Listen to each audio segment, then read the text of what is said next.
রমজান মাস আসলে বিভিন্ন দেশের মধ্যে দেখা যায় দ্রব্যমূল্যের দাম কমে যায়, কিন্তু আমরাই একটা জাতি, যেই জাতি রমজান মাস আসার সাথে সাথে 2 টাকার লেবু এখন 20 টাকা। রমজান মাস আসার সাথে সাথে এটা এই জাতি সম্ভব? এটা আরে লেবুর দাম এত হয়ে গেল কিভাবে? একটা লেবুর দাম 20 টাকা হয়ে গেছে। এই যে সিন্ডিকেট চলছে, গ্যাসের সিন্ডিকেট চলছে, প্রত্যেকটা জায়গায় সিন্ডিকেট চলছে। রমজান আসার 1 মাস আগের থেকে মাল মজুত করে রাখে, মাল বাজারে ছাড়ে না।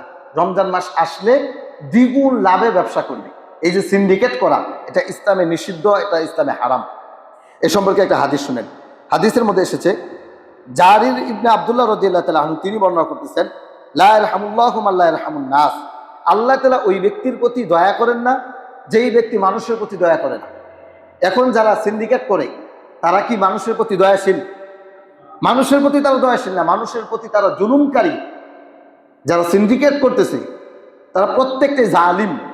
আর আপনি যে ভাবতেছেন হয়তো যে আমি ব্যবসা করব, বেশি লাভে ব্যবসা করব, মনে রাখবেন চলন্ত বাজারে আপনার যেমন বাজার আছে তেমন বাজার আপনি বিক্রি করবেন, কোনো সমস্যা নেই।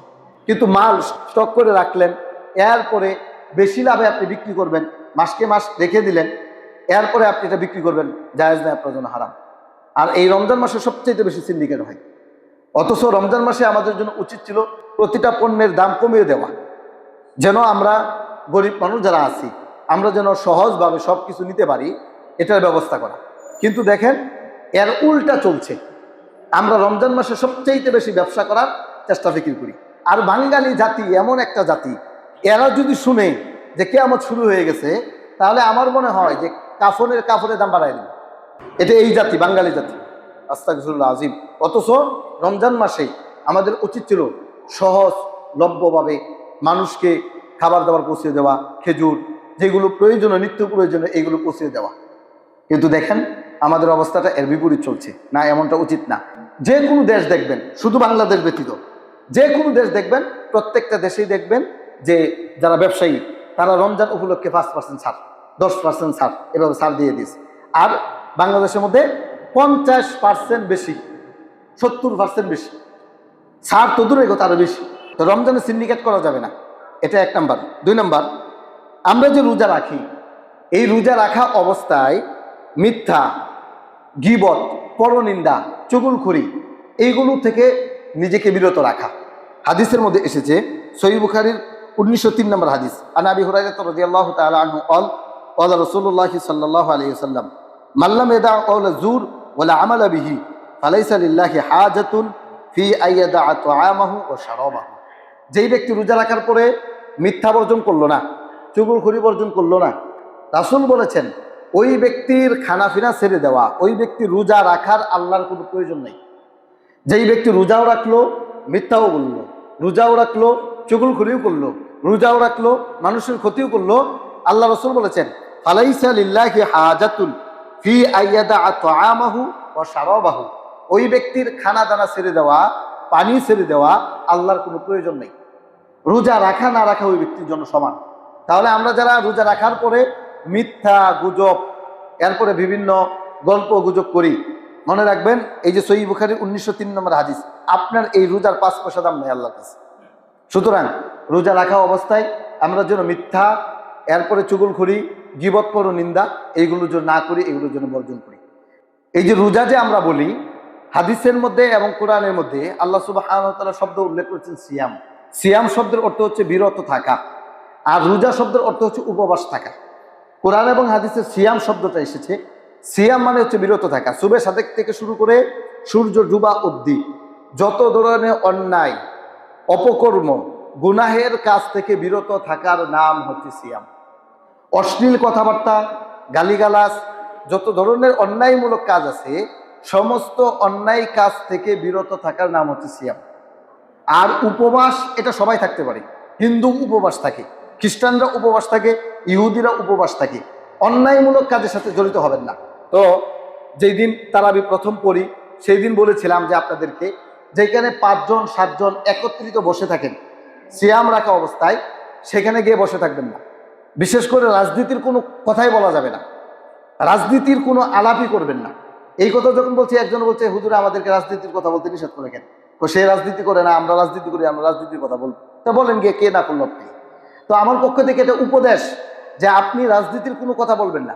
যারা রাজনীতি করে তাদের ধর্মটা এমন, আপনি যেই ধর্মের রাজনীতি করেন, যদি সেই ধর্মটা আওয়ামী লীগ হয়, অথবা সেই ধর্মটা যদি বিএনপি হয়, অথবা সেই ধর্মটা যদি জামাত হয়, বা যেটাই হোক, যেই যেই ধর্মের রাজনীতি করে, তাদের সামনে যদি তার ধর্মের কোনো কথা বলেন, সেই কথাটা যদি তার বিপরীত যায়, আপনাকে কাঁচা রমজান মাসে রোজা রাখা অবস্থা খেয়ে ফেলবে তারা।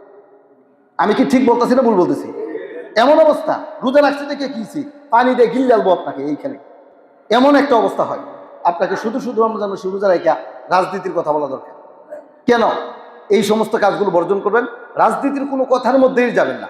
5জন 7জন যেখানে বসে আছে সেইখানে যদি আপনি বসে থাকেন, আর যদি সেখানে রাজনীতির কথা হয়, চলে আসবে, এখানে কোনো কথা বলার দরকার নেই। কারণ যার সাথে আপনি বাদ বিতণ্ডতায় লিপ্ত হবেন, আপনি মারা যাওয়ার পরে সে আপনার কবরে আসবে, জানাজা পড়বে, মাটি দিবে। আর যদি আপনি বেঁচে থাকেন, সে যদি মারা যায়, তাহলে আপনি তার কবরে যাবেন, মাটি দিবেন, জানাজা পড়বেন, এটাই না নিয়ম। কিন্তু দেখেন, এই যে একটা রাজনীতির কারণে আমরা একে অপরের সাথে এখন শত্রুতে পরিণত হয়ে গেছি। ভাই ভাইকে দেখতে পারে না, প্রতিবেশী প্রতিবেশীকে দেখতে পারে না। এই জন্য আমার পক্ষ থেকে উপদেশ থাকবে, বিশেষ করে এই রমজান মাসে রাগ মানুষের কম উঠে না বেশি উঠে? কারণ পেটের মধ্যে ক্ষুধা। এখন সেই অবস্থায় যদি আপনি রাজনীতি নিয়ে কথাবার্তা বলেন, আর এইখানে একটু যদি বাক বিদণ্ডতা লাগে, তার ঝগড়া ফাসাদ হইল। ঝগড়া ফাসাদ থেকে বাঁচার জন্য আমার পক্ষে উপদেশ থাকবে, রাজনীতির কোনো কথাই বলবেন না। যেখানে রাজনীতির কথা হবে সেখানে আপনি বসবেন না। মনে থাকবো তো ইনশাল্লাহ? আল্লাহ তাআলা তৌফিক দান করেন, সকল না আমিন। এরপরে গালিগালাজ, ঝগড়া ত্যাগ করা। বাজারে আসছেন, রৌদ্র খুব বেশি উঠছে, এইবার পণ্য নিয়ে কেনা বেচা হচ্ছে, এই ক্ষেত্রে রাগকে নিয়ন্ত্রণ করা, ঝগড়া ফাসাদ না করা। এ সম্পর্কে হাদিস শুনেন। হাদিসের মধ্যে এসেছে, সহিহ বুখারীর 1093 নম্বর হাদিস, রাসূল সাল্লাল্লাহু আলাইহি ওয়াসাল্লাম বলছেন, ইযা কানা ইয়াউমু সাওমি আহাদিকুম ফালা ইয়ারফুস ওয়ালা ইয়াসহাব। তোমাদের মধ্য থেকে যারা রোজা রাখবা, তারা যেন অশ্লীল কথাবার্তা, অশ্লীল কাজ যেন বর্জন করে। কেউ যদি ফাইন সাব্বাহু আহাদুন, তাকে যদি কেউ গালি দেয়, জোরপূর্বকভাবে গালি দিল, গায়ে পয়লা ঝগড়া শুরু করে দিল, তাহলে ফালিয়াকুল ইন্নী মুরউন সাইমুন, সে জন্য বলে যে আমি রোজা রাখছি, আমার সাথে ঝগড়া করো না, আমি তোমার সাথে ঝগড়া করব না। তাহলে রোজাদারদের জন্য রাসূল সাল্লাল্লাহু আলাইহি সাল্লাম গুরুত্বপূর্ণ একটা উপদেশ দিয়েছেন। রোজা রাখা অবস্থায় ঝগড়া করা যাবে না, গালিগালাজ করা যাবে না। কেউ যদি তোমাকে গালি দেয়, এর পরেও তুমি বলবা ইন্নী সাইমুন, আমি রোজা রাখছি, আমি তোমার সাথে ঝগড়া ফাসাদ করব না। তাহলে এটা বলে দেওয়া, এটা আমাদের জন্য জরুরি। গীবত পরনিন্দা থেকে বেঁচে থাকা। সূরা হুজুরাত 49 নম্বর সূরা 12 নম্বর আয়াতে আল্লাহ বলেছেন, ইয়া আইয়ুহাল্লাযীনা আমানু ইজতানিবু কাসীরাম মিনাজ-যন্নি, হে ঈমানদার নারী এবং পুরুষ, তোমরা ধারণা থেকে বেঁচে থাকো, মানুষের প্রতি ধারণা করো না। মনে রাখবেন, ধারণা পোষণ করা এটা একটা রূপ, অন্তরের রূপ। শুধু শুধু ধারণা করা এটা অন্তর জ্বালা। এই জন্য ধারণা থেকে বেঁচে থাকবেন। পাশাপাশি ওয়ালা তাজাসসু ওয়ালা ইয়াগতাব বা'দুকুম বা'দা, গোয়েন্দাগিরি করো না, একে অপরের দোষ চর্চা করো না, এবং গীবত পরনিন্দা করো না। এইগুলো থেকে তোমরা বেঁচে থাকবা। কেন?